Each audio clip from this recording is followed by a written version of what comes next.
J'appartiens à une génération de critiques qui a eu la chance de pouvoir accéder à un type de média dans lequel aujourd'hui la critique architecturale a pratiquement disparu, c'est-à-dire les quotidiens, ou les hebdomadaires, en tout cas les journaux à destination du public.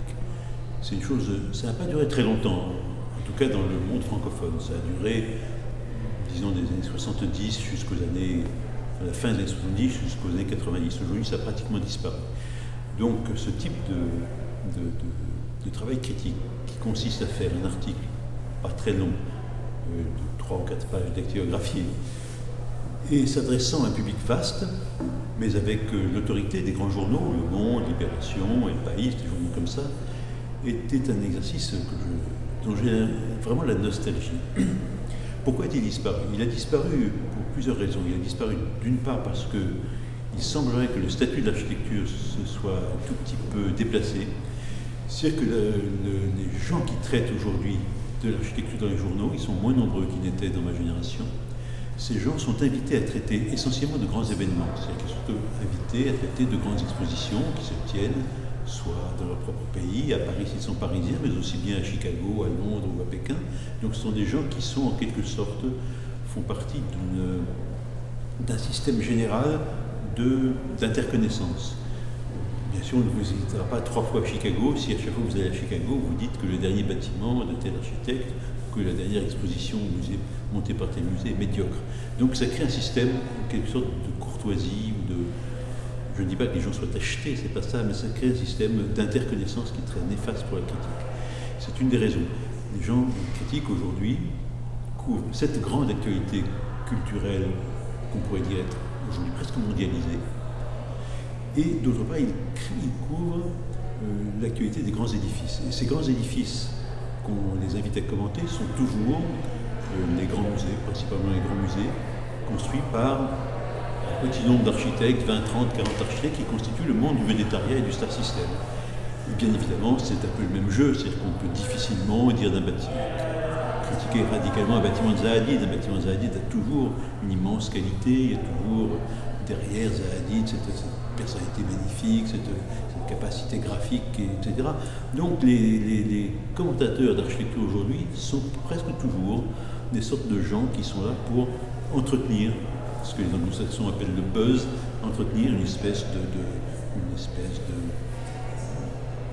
de célébration des choses. Je pense qu'un journal qui voudrait faire appel à un critique libre, caustique,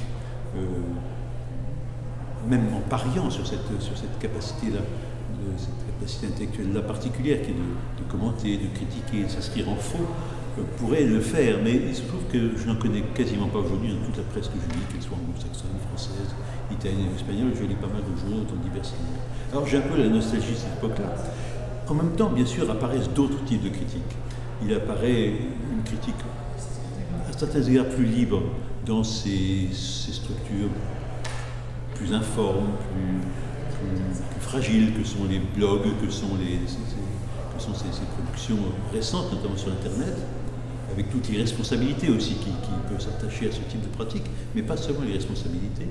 Et puis, il y a tout ce type de critique maintenant à ce que j'appellerais l'éclair, c'est-à-dire les universitaires. Il y a 20 ans, il n'y avait quasiment pas d'universités, ils étaient extrêmement extrêmement peu nombreux dans chaque pays. Aujourd'hui, ils sont des dizaines, il y a des dizaines, il y a des centaines de docteurs.